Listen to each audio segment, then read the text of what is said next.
शुक्रवार को मुजफ्फरनगर की जानसठ पुलिस ने विगत दिनों क्षेत्र के गांव तिसंग में ईंट के खेत में बरामद हुए नौकर के शव के मामले में हत्याकांड का खुलासा करते हुए 2 लोगों को नौकर की हत्या के आरोप में गिरफ्तार कर लिया है। पुलिस के अनुसार मृतक इस्लाम के मालिक इरफान द्वारा ही अपने पुत्र दानिश के साथ मिलकर इस हत्याकांड को अंजाम दिया गया था।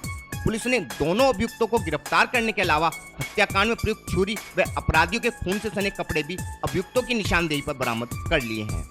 हम अपने दर्शकों को बताना चाहते हैं कि कुछ दिनों पूर्व जानसठ क्षेत्र के गांव तिसंग के जंगल में एक ईंट के खेत से मृतक इस्लाम का शव बरामद किया गया था। मृतक इस्लाम की गला रेतकर हत्या हुई थी।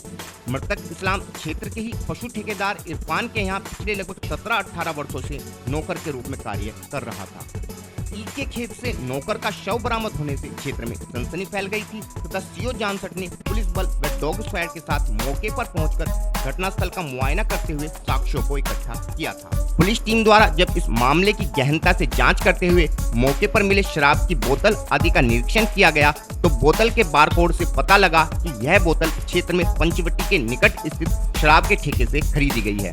जिसके बाद पुलिस ने शराब के ठेके पर लगे सीसीटीवी कैमरे की फुटेज को चेक किया तो आरोपी इरफान ठेके से शराब खरीदता दिखाई पड़ा।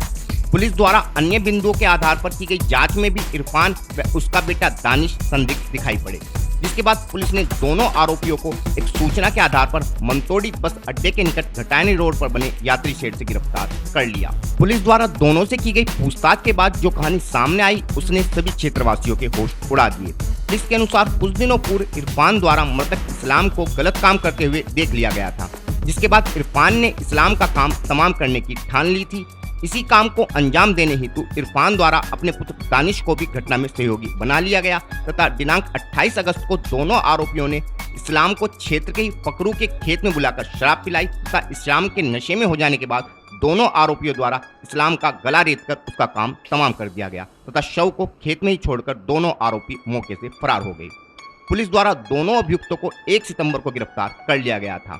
जिसके बाद एसपी क्राइम अतुल श्रीवास्तव द्वारा 2 सितंबर में इस विषय में प्रेस वार्ता का आयोजन कर मीडिया को जानकारी देते हुए बताया गया। दिनांक 29/8/2022 को एक व्यक्ति की डेड बॉडी गन्ने के खेत में मिली थी जिसकी पहचान जयप्रकाश उर्फ इस्लाम के रूप में हुई थी। उसका गला काट करके हत्या की गई थी। चौकीदार की एप्लीकेशन पे तत्काल अभियोग पंजीकृत किया गया था। पंचायत और पोस्टमार्टम की कार्यवाही की गई थी। अज्ञात व्यक्तियों के विरुद्ध अभियोग पंजीकृत किया गया था। सीओ जानसठ और इंस्पेक्टर जानसठ की टीम ने इसको चैलेंज के रूप में लिया और गहन प्रयास करके इस घटना का अनावरण किया गया है। जो तथ्य प्रकाश में आए हैं वो ये हैं कि मृतक जो है उसके संबंध अपने मालिक की बेटी के साथ हो गए थे। उसके चलते 2 बाप बेटों ने और एक और बच्चा है, उन तीनों ने मिल करके इसकी हत्या कर दी थी। घटना का अनावरण इस प्रकार किया गया। घटना स्थल पे कुछ शराब के बारकोड्स मिले थे। उस बारकोड्स पे जब विस्तृत कार्य किया गया, विस्तृत जानकारी की गई तो ये पता चला कि गांव के पास के ही ठेके पे वो शराब आई थी। जब वो जानकारी की गई कि ये शराब कौन ले गया था, तो लगातार वहाँ पे जो सीसीटीवी फुटेज मिले उस फुटेज में जितने लोगों ने शराब खरीदी थी सबसे एक एक करके विस्तृत पूछताछ की गई। पूछताछ करके जानकारी मिली कि एक बच्चे ने शराब खरीदी थी। उस बच्चे से जब पूछताछ की कि इसके लिए शराब खरीदी थी तो उस बच्चे ने बताया कि मृतक के लिए वो शराब खरीद के ले गया था। किसने किसने पी थी तो उसने और उसका जो मालिक था उन दोनों ने शराब पी थी।